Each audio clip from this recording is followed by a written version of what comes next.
നമസ്കാരം. Middle east വാർത്തകളിലേക്ക് സ്വാഗതം. ആദ്യം നോക്കാം പ്രധാന വാർത്തകൾ.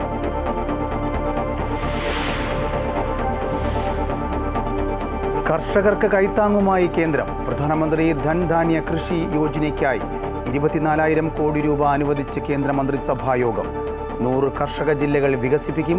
1.7 കോടി കർഷകർക്ക് പ്രയോജനം ലഭിക്കും.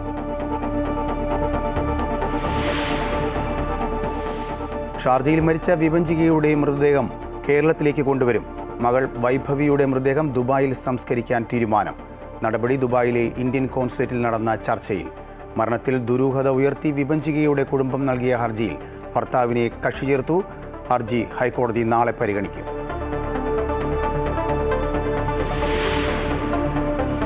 നിമിഷപ്രിയയുടെ വധശിക്ഷയിൽ വിട്ടുവീഴ്ചയ്ക്കില്ലെന്ന് തലാലിന്റെ സഹോദരൻ അബ്ദുൾ ലത്തീഫ് മഹ്ദി. മാപ്പ് നൽകില്ലെന്നും ദൈവനീതി നടപ്പാക്കണമെന്നും പ്രതികരണം.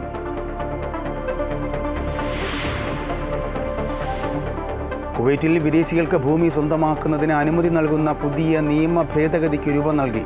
നീതിന്യായ മന്ത്രാലയം കരട് നിയമം അംഗീകാരത്തിന് സമർപ്പിച്ചു. ഭൂമി വാങ്ങുന്നതിനുള്ള അനുമതി കുവൈറ്റ് സ്റ്റോക്ക് എക്സ്ചേഞ്ച് പട്ടികയിലുള്ള കമ്പനികൾ വഴിയും റിയൽ എസ്റ്റേറ്റ് ഫണ്ടുകൾ വഴിയും. സ്കീമിൽ ഹൈക്കോടതി ഉത്തരവ് ശരിവെച്ച സുപ്രീം കോടതി. കേരള സിലബസുകാർക്ക് തിരിച്ചടി. അപ്പീൽ നൽകില്ലെന്ന് കേരളം. നിലവിലെ റാങ്ക് പട്ടിക അനുസരിച്ച് അലോട്ട്മെന്റുകൾ തുടരും.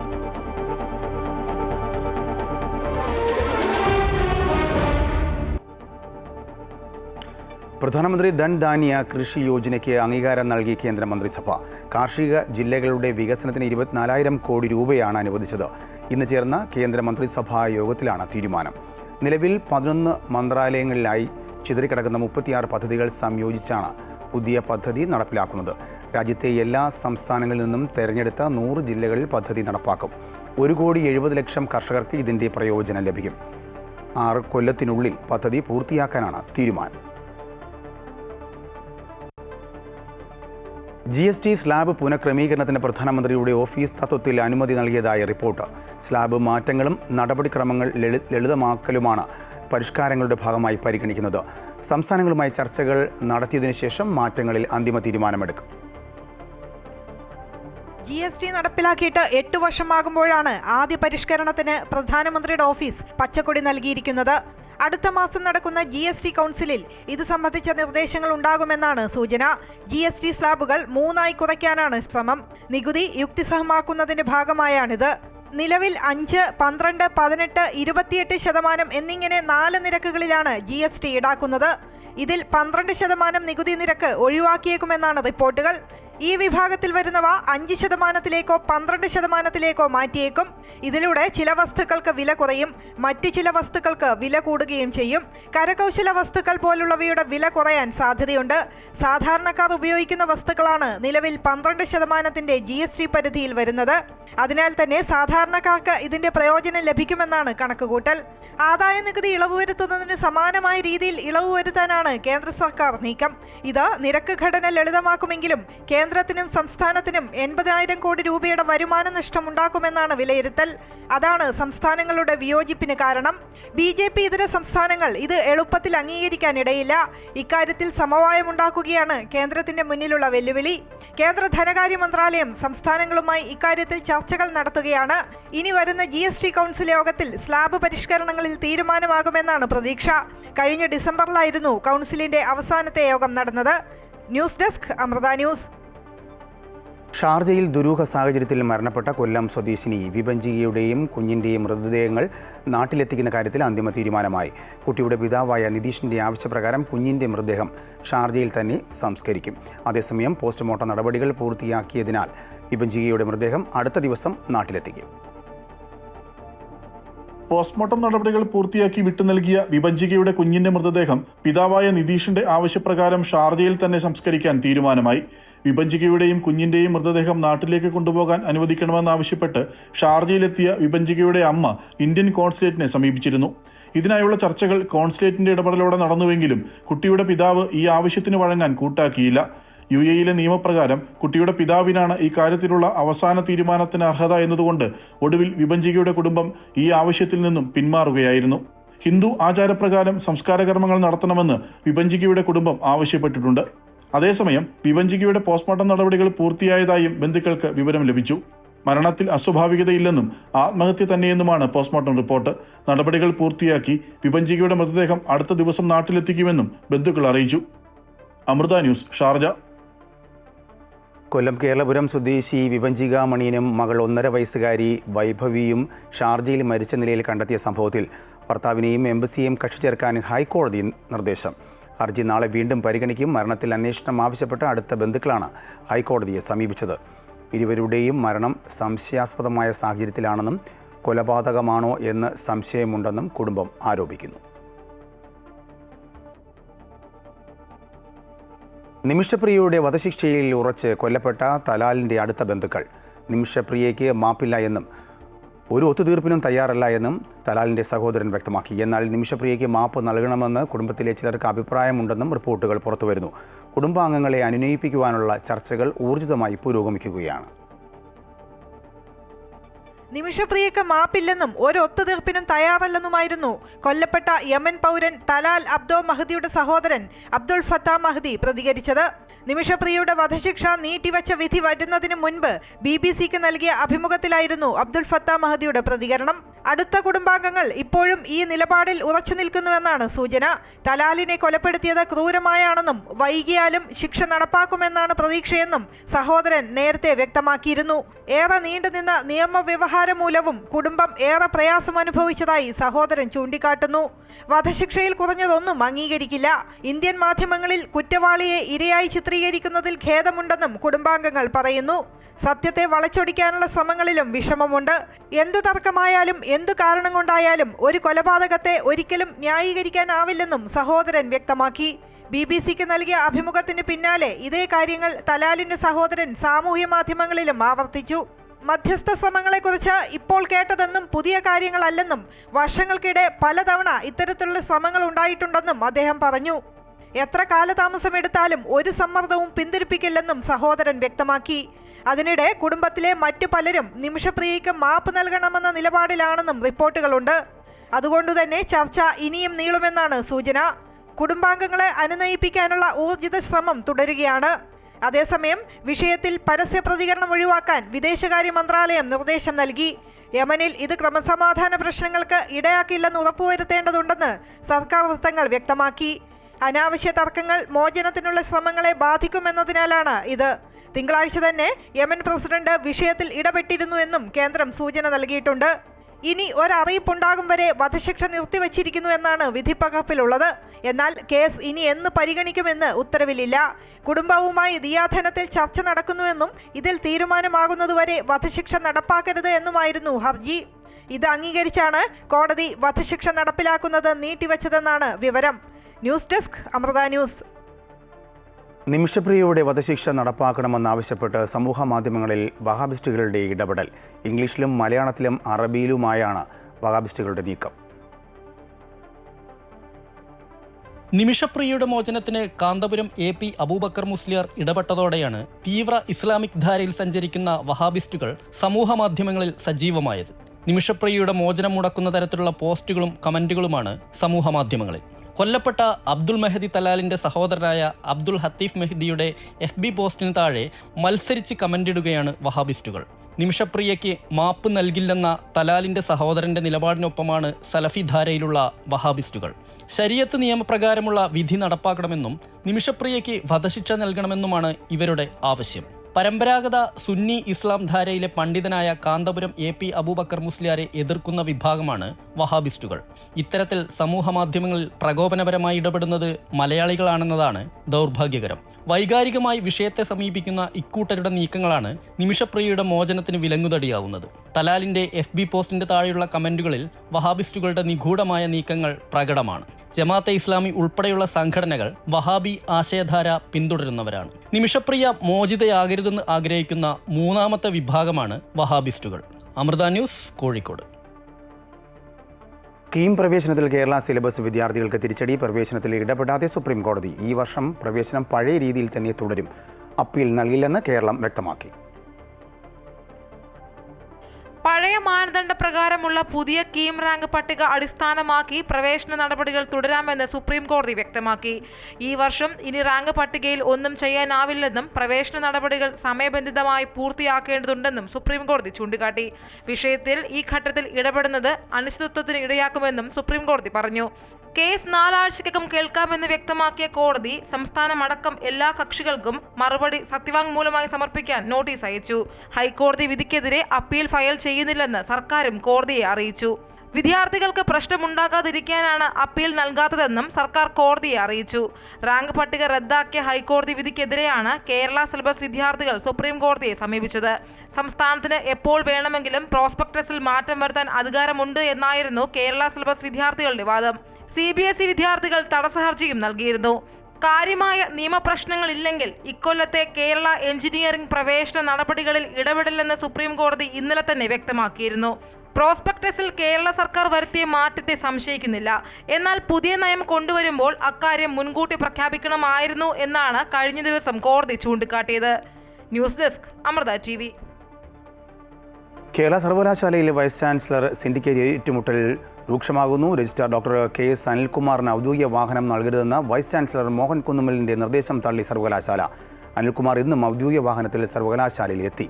അതിനിടെ യൂണിവേഴ്സിറ്റിയിൽ സുരക്ഷ വർദ്ധിപ്പിക്കണമെന്നാവശ്യപ്പെട്ട് BJP സിൻഡിക്കേറ്റ് അംഗങ്ങൾ ഹൈക്കോടതിയിൽ ഹർജി നൽകി. കേരള യൂണിവേഴ്സിറ്റിയിൽ സിൻഡിക്കേറ്റ് വൈസ് ചാൻസലർ രജിസ്ട്രാർ പോരെ രൂക്ഷമാകുന്ന നടപടികളാണ് ഇന്നും ഉണ്ടായത്. രജിസ്ട്രാർ ഡോക്ടർ KS അനിൽകുമാറിന് ഔദ്യോഗിക വാഹനം നൽകരുതെന്ന VCയുടെ നിർദ്ദേശം ഉദ്യോഗസ്ഥർ തള്ളി. ഇന്നും രജിസ്ട്രാർ KS അനിൽകുമാർ എത്തിയത് ഔദ്യോഗിക വാഹനത്തിലാണ്. എനിക്ക് സ്വന്തമായി വാഹനമില്ല, സർവകലാശാലയുടെ വാഹനമാണ്. വാഹനത്തിന്റെ താക്കോൽ പിടിച്ചെടുക്കാൻ സെക്യൂരിറ്റി ഓഫീസർക്കും രജിസ്ട്രാറിന്റെ ചുമതലയുള്ള മിനി കാപ്പനുമാണ് VC നിർദ്ദേശം നൽകിയിരുന്നത്. അനിൽകുമാറിനെ യൂണിവേഴ്സിറ്റി ആസ്ഥാനത്ത് കയറ്റരുതെന്നും ഫയലുകൾ കൈമാറരുതെന്നുമുള്ള നിർദ്ദേശവും നേരത്തെ സർവകലാശാല തള്ളിയിരുന്നു. അതേസമയം സർവകലാശാലയിലെ സുരക്ഷാ പ്രശ്നം ചൂണ്ടിക്കാട്ടി BJP സിൻഡിക്കേറ്റ് അംഗങ്ങൾ ഹൈക്കോടതിയിൽ ഹർജി നൽകി. VCക്ക് യൂണിവേഴ്സിറ്റിയിൽ കയറാൻ കഴിയാത്ത സ്ഥിതിയാണെന്നും ഇടത് സിൻഡിക്കേറ്റ് അംഗങ്ങളുടെയും SFIയുടെയും ഇടത് സംഘടനാ ജീവനക്കാരുടെയും ഭീഷണി നിലനിൽക്കുന്നുണ്ടെന്നും ഹർജിയിൽ വ്യക്തമാക്കിയിട്ടുണ്ട്. CPM സംസ്ഥാന സെക്രട്ടറി MV ഗോവിന്ദൻ യൂണിവേഴ്സിറ്റിയിൽ കയറുന്നത് വിലക്കണമെന്നും ഹർജിയിൽ ആവശ്യപ്പെടുന്നു. കഴിഞ്ഞ 25-ാം തീയതി സർവകലാശാലയുടെ സെനറ്റ് ഹാളിലുണ്ടായ സംഭവങ്ങൾക്ക് ശേഷം സർവകലാശാലയുടെ പ്രവർത്തനം ഏതാണ്ട് സ്തംഭിച്ച അവസ്ഥയിലാണ്. അതിന് പ്രധാനമായിട്ടുള്ള കാരണം ഇടത് യുവജന സംഘടനകളും അതുപോലെ തന്നെ SFIയും ഈ സർവകലാശാലയെ പിടിച്ചെടുക്കുന്ന തരത്തിലുള്ള സമരങ്ങളാണ് അഴിച്ചുവിട്ടത്. അതിനിടെ യൂണിവേഴ്സിറ്റിയുടെ പ്രവർത്തനം സുഗമമാക്കണമെന്നും വിദ്യാർത്ഥികൾക്ക് സേവനം ലഭ്യമാക്കണമെന്നും ആവശ്യപ്പെട്ട് KSU യൂണിവേഴ്സിറ്റി വളപ്പിൽ മാർച്ച് നടത്തി.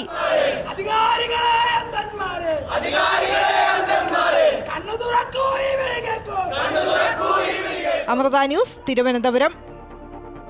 ഡിജിറ്റൽ സാങ്കേതിക സർവകലാശാലയിലെ ചാൻസലർ നിയമത്തിൽ ഗവർണറുടെ അപ്പീലിനെതിരെ സുപ്രീം കോടതിയിൽ തടസ്സ ഹർജിയുമായി സംസ്ഥാന സർക്കാർ. ഗവർണറുടെ അപ്പീൽ പരിഗണിക്കുന്നതിന് മുമ്പ് സർക്കാരിന് പറയാനുള്ളത് കൂടി കേൾക്കണമെന്നാണ് തടസ്സ ഹർജിയിൽ പറയുന്നത്. സംസ്ഥാന സർക്കാർ നൽകുന്ന പട്ടികയിൽ നിന്നും VCമാരുടെ നിയമനം നടത്തണമെന്നാണ് ഗവർണർ നൽകിയ അപ്പീൽ തള്ളിക്കൊണ്ട് ഹൈക്കോടതി ഉത്തരവിട്ടത്.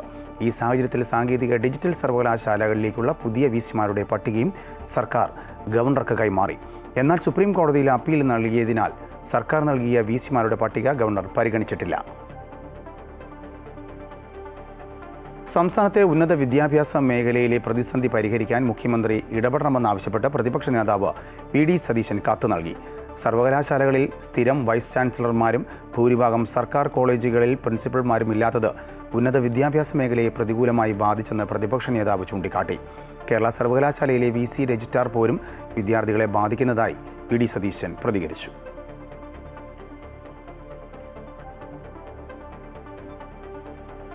കീം പരീക്ഷയുടെ ഫലം വരുന്നതിന് തൊട്ടുമുമ്പ് റാങ്ക് പട്ടികയുടെ മാനദണ്ഡത്തിൽ മാറ്റം വരുത്തിയ ഉന്നത വിദ്യാഭ്യാസ വകുപ്പിന്റെ നടപടിയിൽ ദുരൂഹതയെന്ന് മുൻ കേന്ദ്രമന്ത്രി V മുരളീധരൻ.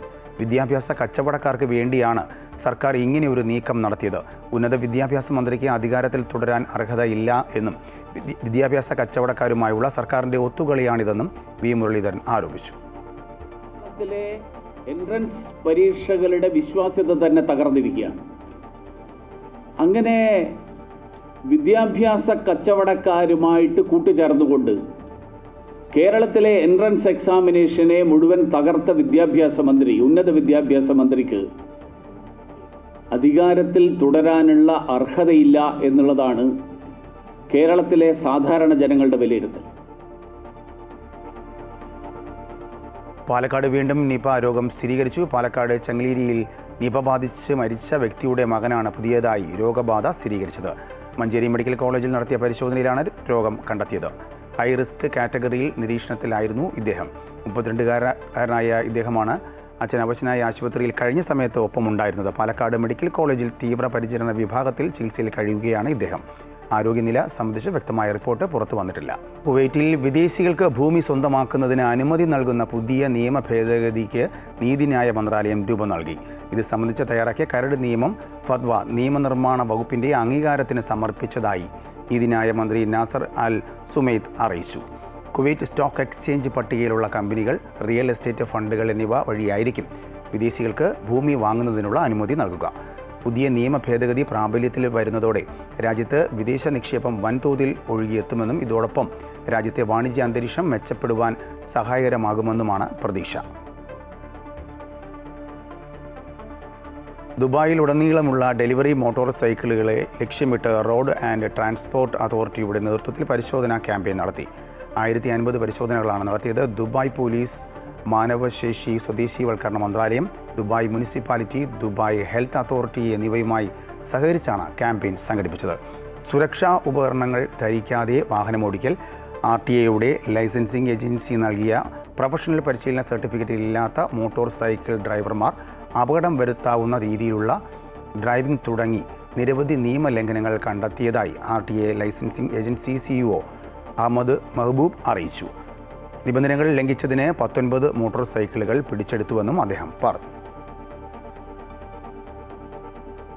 കുവൈറ്റിൽ ഉന്നത വിദ്യാഭ്യാസ മന്ത്രാലയം കോഡ്രോ ബേ വെരിഫിക്കേഷൻ സർവീസുമായി സഹകരിച്ച് പുതിയ അക്കാദമിക് രേഖാ പരിശോധനാ സേവനം ആരംഭിച്ചു.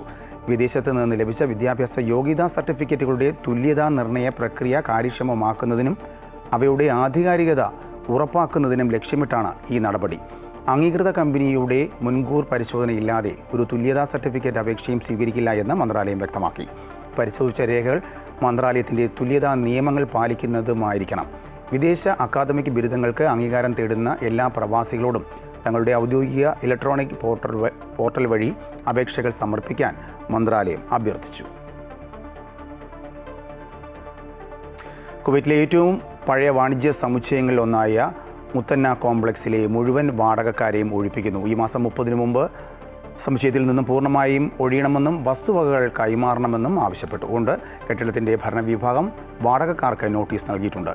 മുത്തന്ന കോംപ്ലക്സിൻ്റെ നടത്തിപ്പിൻ്റെ ചുമതലയുള്ള കമ്പനിക്ക് ധനകാര്യ മന്ത്രാലയം അയച്ച കത്തിൻ്റെ അടിസ്ഥാനത്തിലാണ് ഒഴിപ്പിക്കൽ നടപടികൾ.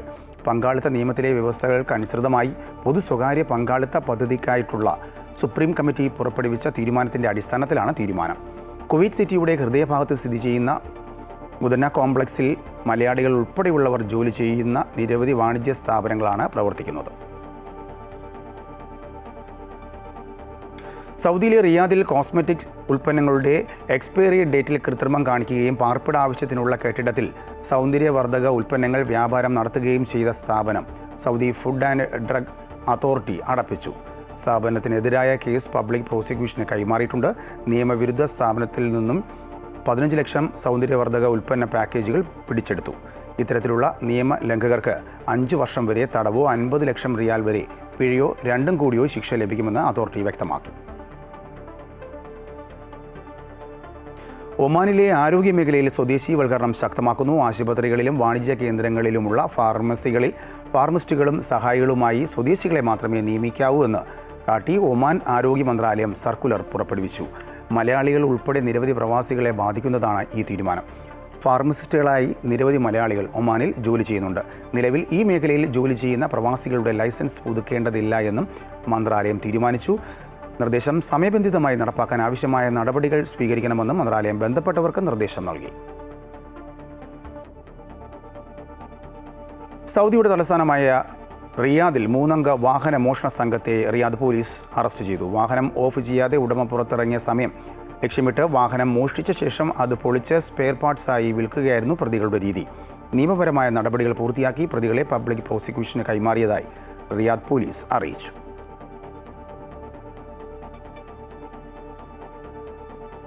കേരളത്തിൽ നിന്നും പുതിയൊരു സ്വർണ്ണാഭരണ ബ്രാൻഡ് കൂടി ആഗോള സാന്നിധ്യം ഉറപ്പിക്കുന്നു.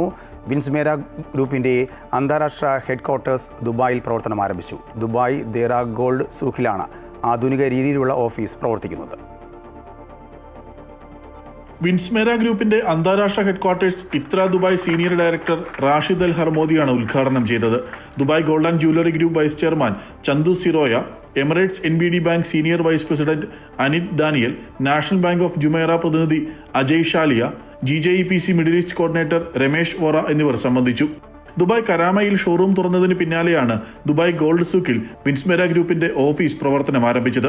അബുദാബി, ഷാർജ എന്നിവിടങ്ങളിൽ വരും മാസങ്ങളിൽ വിൻസ്മേര ജ്വല്ലറി പ്രവർത്തനം ആരംഭിക്കുമെന്ന് ഗ്രൂപ്പിന്റെ സാരഥികളായ ദിനേശ് കമ്പാരത്ത്, അനിൽ കമ്പാരത്ത്, മനോജ് കമ്പാരത്ത്, കൃഷ്ണൻ കമ്പാരത്ത് എന്നിവർ അറിയിച്ചു. ഈ മാസം അവസാനത്തോടുകൂടി ഞങ്ങൾ ഷാർജയിലും അബുദാബിയിലും ഓരോ ഷോറൂം കൂടി വരുന്നുണ്ട്. അതുമാതിരി ഒക്ടോബർ ഫസ്റ്റ് വീക്ക് ബാർദുബയിലും കൂടി ഒരു ഷോറൂം കൂടി. അതുപോലെ തന്നെ ഇന്ത്യയിൽ കാലിക്കറ്റ് ഓൾറെഡി മവർ റോട്ടിൽ ഞങ്ങൾ ഒരു ഷോപ്പ് ഉദ്ഘാടനം ചെയ്തിട്ടുണ്ട്. ഞങ്ങൾ ഈ വർഷം ഒരു 10 ഷോറൂമുകളാണ് ഞങ്ങൾ വിൻസ്മേരയുടെ ബ്രാൻഡിൻ്റെ കീഴിൽ ഞങ്ങൾ ആരംഭിക്കാൻ പോകുന്നത്.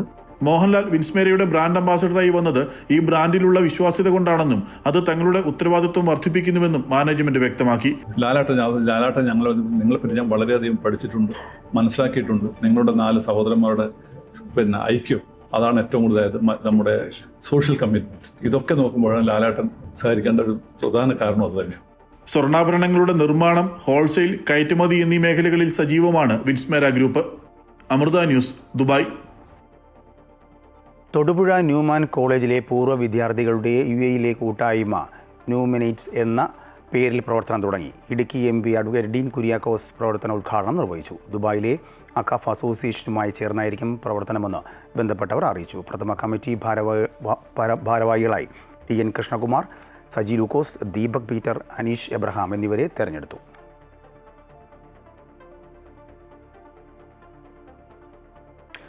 മുതിർന്ന കോൺഗ്രസ് നേതാവും മുൻ മന്ത്രിയും KPCC മുൻ പ്രസിഡന്റുമായ CV പത്മരാജൻ അന്തരിച്ചു. വാർദ്ധക്യ സഹജമായ അസുഖങ്ങളെ തുടർന്ന് കൊല്ലത്തെ സ്വകാര്യ ആശുപത്രിയിൽ ചികിത്സയിൽ ഇരിക്കെയായിരുന്നു അന്ത്യം. സംസ്കാരം നാളെ വൈകിട്ട് കൊല്ലം പരവൂരിലെ കുടുംബ വീട്ടിൽ നടക്കും. കൊല്ലം ജില്ലയിലെ പരവൂരിൽ K. വേണുവൈദ്യന്റെയും തങ്കമ്മയുടെയും മകനായി 1931 CV പത്മരാജന്റെ ജനനം. അഖില തിരുവിതാംകൂർ വിദ്യാർത്ഥി കോൺഗ്രസിലൂടെ സ്വാതന്ത്ര്യ സമരത്തിൽ പങ്കെടുത്താണ് പൊതുപ്രവർത്തന രംഗത്തേക്ക് കടന്നത്. ചാത്തന്നൂർ ബ്ലോക്ക് കോൺഗ്രസ് കമ്മിറ്റി പ്രസിഡന്റായി രാഷ്ട്രീയ പ്രവർത്തന രംഗത്തേക്ക് വന്ന പത്മരാജൻ കൊല്ലം DCCയുടെ വൈസ് പ്രസിഡന്റും പ്രസിഡന്റുമായി പ്രവർത്തിച്ചു. അധ്യാപകനായും അഭിഭാഷകനായും പ്രവർത്തിക്കുമ്പോഴും സജീവ രാഷ്ട്രീയം നിലനിർത്തിയിരുന്നു. 1982 നിയമസഭയിലേക്ക് ആദ്യമായി തെരഞ്ഞെടുക്കപ്പെട്ടപ്പോൾ തന്നെ കരുണാകരൻ മന്ത്രിസഭയിൽ അംഗമായി. സാമൂഹ്യ വികസനം, ഫിഷറീസ് വകുപ്പുകളുടെ ചുമതല വഹിച്ചു. 1983 മന്ത്രിപദം രാജിവെച്ച് KPCC പ്രസിഡന്റായി. K. കരുണാകരൻ വിദേശത്തേക്ക് ചികിത്സയ്ക്ക് പോയപ്പോൾ കുറച്ചുനാൾ മുഖ്യമന്ത്രിയുടെ ചുമതല കൂടി വഹിച്ചു. 1991 വൈദ്യുതി, കയർ വകുപ്പുകളുടെയും പിന്നീട് ധനകാര്യ വകുപ്പിന്റെയും ചുമതലയുള്ള മന്ത്രിയായി. 1994 AK ആന്റണി മന്ത്രിസഭയിൽ ധനം, കയർ, ദേവസ്വം വകുപ്പുകളുടെ ചുമതലയുള്ള മന്ത്രിയായി. കൊല്ലം സഹകരണ urban bank president, Paravur SNV സമാജം ട്രഷറർ, അഖില കേരള ഉപനിഷത്ത് വിദ്യാഭവൻ പ്രസിഡന്റ് തുടങ്ങി വിവിധ മേഖലകളിലും പ്രവർത്തിച്ചിരുന്നു. അഭിഭാഷകയായ വസന്തകുമാരിയാണ് ഭാര്യ. അജി, അനി എന്നിവർ മക്കളാണ്. കൊല്ലം ആനന്ദവല്ലീശ്വരത്തെ വീട്ടിലെ പൊതുദർശനത്തിന് ശേഷം നാളെ വൈകിട്ട് 4 മണിക്ക് പരവൂരിലെ കുടുംബ വീട്ടിലാണ് സംസ്കാര ചടങ്ങുകൾ നടക്കുക. News desk, Amrita news. സർക്കാരിൻ്റെ ഡ്രൈവിംഗ് ലൈസൻസ് പരീക്ഷാ പരിഷ്കരണം ഹൈക്കോടതി റദ്ദാക്കി. ഡ്രൈവിംഗ് സ്കൂൾ ഉടമകൾ നൽകിയ ഹർജിയിലാണ് ഉത്തരവ്. സർക്കാർ സർക്കുലറും അനുബന്ധ ഉത്തരവുകളും റദ്ദാക്കി. ഡ്രൈവിംഗ് ടെസ്റ്റിന് 15 വർഷത്തിൽ കൂടുതൽ പഴക്കമുള്ള വാഹനങ്ങൾ ഉപയോഗിക്കരുതെന്ന് ഡ്രൈവിംഗ് ടെസ്റ്റ് കാര്യക്ഷമമാക്കാനായി ഗതാഗത കമ്മീഷണർ ഏർപ്പെടുത്തിയ മാനദണ്ഡങ്ങളിൽ പറഞ്ഞിരുന്നു. പഴയ വാഹനങ്ങൾ ആധുനിക സാങ്കേതിക വിദ്യയ്ക്ക് അനുസൃതമല്ലെന്നും കമ്മീഷണർ പറഞ്ഞിരുന്നു. എന്നാൽ ഏകപക്ഷീയമായി വാഹന നിരോധനം അടിച്ചേൽപ്പിക്കുന്നു എന്നും ഇത് യുക്തിപരമല്ലെന്നായിരുന്നു ഹർജിക്കാരുടെ എതിർവാദം. സ്കൂൾ സമയമാറ്റ വിഷയത്തിൽ ചർച്ചയിൽ ബദൽ നിർദ്ദേശങ്ങൾ മുന്നോട്ട് വച്ച സമസ്ത രാവിലെയും വൈകിട്ടും 15 മിനിറ്റ് അധിക സമയമാക്കുന്നതിന് പകരം വൈകിട്ട് അരമണിക്കൂറാക്കി വർദ്ധിപ്പിക്കാമെന്നാണ് പുതിയ നിർദ്ദേശം. ഓണം, ക്രിസ്മസ് അവധിക്കാലങ്ങളിൽ നിന്ന് പ്രവൃത്തി ദിനങ്ങൾ കണ്ടെത്തുന്നത് ആലോചിക്കാമെന്നും സമസ്ത പറയുന്നു. വിദ്യാഭ്യാസ മന്ത്രിയുമായുള്ള ചർച്ചയിൽ സമസ്ത നിർദ്ദേശങ്ങൾ രേഖയായി തന്നെ അവതരിപ്പിക്കും. സ്കൂൾ സമയമാറ്റ വിഷയത്തിൽ മുൻ നിലപാടിൽ സമസ്ത അയവ് വരുത്തുന്നു എന്നാണ് സൂചന. നിലവിൽ രാവിലെ 15 മിനിറ്റും വൈകിട്ട് 15 മിനിറ്റുമാണ് അധിക സമയമായി സർക്കാർ തീരുമാനിച്ചിട്ടുള്ളത്. ഇതിനു പകരം വൈകിട്ട് അരമണിക്കൂർ നീട്ടുക, വിദഗ്ധ സമിതി നിർദ്ദേശിച്ചതുപോലെ ഓണം, ക്രിസ്മസ് അവധിക്കാലങ്ങളിലും പ്രവൃത്തി ദിനങ്ങൾ കണ്ടെത്തുക തുടങ്ങിയ നിർദ്ദേശങ്ങളാണ് സമസ്തയും സർക്കാരിന് മുന്നിലേക്ക് വെക്കുന്നത്. ശനി, ഞായർ അവധി ദിവസങ്ങളിൽ മാസത്തിൽ ഒരു ദിവസമെങ്കിലും പ്രവൃത്തി ദിവസമാക്കുക എന്ന നിർദ്ദേശം കൂടി സമസ്തയുടെ ഭാഗത്തു നിന്ന് ഉയർന്നു വരുന്നുണ്ട്. ഇക്കാര്യത്തിൽ മറ്റ് സംസ്ഥാനങ്ങൾ സ്വീകരിച്ച നിലപാട് ആലോചിക്കാവുന്നതാണ് എന്നാണ് സമസ്ത പറയുന്നത്. വിഷയത്തെ രാഷ്ട്രീയമായി ഉപയോഗിക്കാനുള്ള സാധ്യത കൂടി കണക്കിലെടുത്താണ് ചില നിർദ്ദേശങ്ങൾ ഇപ്പോൾ സമസ്ത മുന്നോട്ട് വെക്കുന്നത്. ഹൈക്കോടതി വിധിയുടെ അടിസ്ഥാനത്തിലാണ് സമയമാറ്റത്തിലേക്ക് സർക്കാർ എത്തിയതെന്നും ഇനിയൊരു പിന്നോട്ട് പോക്കില്ലെന്നും വിദ്യാഭ്യാസ മന്ത്രി നിലപാടെടുത്ത പശ്ചാത്തലത്തിൽ കൂടിയാണ് സമസ്ത ഇത്തരമൊരു നിർദ്ദേശം മുന്നോട്ട് വെക്കുന്നത്. സർക്കാരുമായി നടക്കുന്ന ചർച്ചയിൽ രേഖയായി തന്നെ സമസ്ത നിർദ്ദേശങ്ങൾ അവതരിപ്പിക്കും. തദ്ദേശ തെരഞ്ഞെടുപ്പ് അടുത്തിരിക്കുന്ന പശ്ചാത്തലത്തിൽ സമസ്ത ഉൾപ്പെടെയുള്ള സംഘടനകളുമായി നേരിട്ട് ഏറ്റുമുട്ടൽ വേണ്ട എന്ന് തന്നെയാണ് സർക്കാരിന്റെയും നിലപാട്. അതുകൊണ്ട് തന്നെ കാര്യങ്ങൾ വിശദീകരിക്കാനും ബോധ്യപ്പെടുത്താനുമാണ് ചർച്ചയെന്ന് വിദ്യാഭ്യാസ മന്ത്രി പറയുന്നുണ്ടെങ്കിലും നടപ്പിലാക്കാൻ കഴിയുന്ന നിർദ്ദേശങ്ങൾ സർക്കാർ സ്വീകരിച്ചേക്കുമെന്നാണ് സൂചന. ഇരു കൂട്ടർക്കും ദോഷമില്ലാത്തൊരു സമവായ രീതിയായിരിക്കും ചർച്ചയിൽ ഉരുത്തിരിഞ്ഞു വരിക എന്നതാണ് വിവരം. അമൃത ന്യൂസ്, കോഴിക്കോട്. രോഗബാധിതരായ തെരുവ് നായ്ക്കളുടെ ദയാവധം നടത്താം. മൃഗസംരക്ഷണ, തദ്ദേശ വകുപ്പ് മന്ത്രിമാരുടെ നേതൃത്വത്തിൽ ചേർന്ന ഉന്നതതല യോഗത്തിലാണ് തീരുമാനം. കേന്ദ്ര ചട്ടങ്ങൾ പാലിച്ചാകും ദയാവധം നടപ്പിലാക്കുക. കാലിക്കറ്റ് സർവകലാശാല BA 3ാം സെമസ്റ്റർ മലയാളം സിലബസിൽ നിന്നും വേടൻ്റെയും ഗൗരി ലക്ഷ്മിയുടെയും പാട്ടുകൾ ഒഴിവാക്കാൻ ശുപാർശ. വേടൻ്റെ പാട്ടിനെതിരെ BJP സിൻഡിക്കേറ്റ് അംഗം AK അനുരാജ് നൽകിയ പരാതിയെ തുടർന്നാണ് ഡോക്ടർ MM ബഷീറിനെ അന്വേഷണത്തിനായി VC നിയോഗിച്ചത്. അന്വേഷണ റിപ്പോർട്ടിലാണ് പാട്ട് ഒഴിവാക്കാൻ നിർദ്ദേശം നൽകിയത്.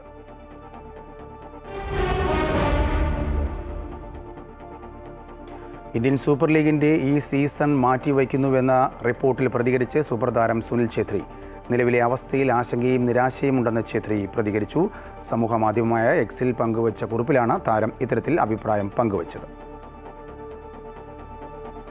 ഇതോടുകൂടി വാർത്താ ബുള്ളറ്റിൻ പൂർണ്ണമാകുന്നു. കൂടുതൽ വാർത്തയ്ക്കായി അമൃത ന്യൂസ് യൂട്യൂബ് കാണുക.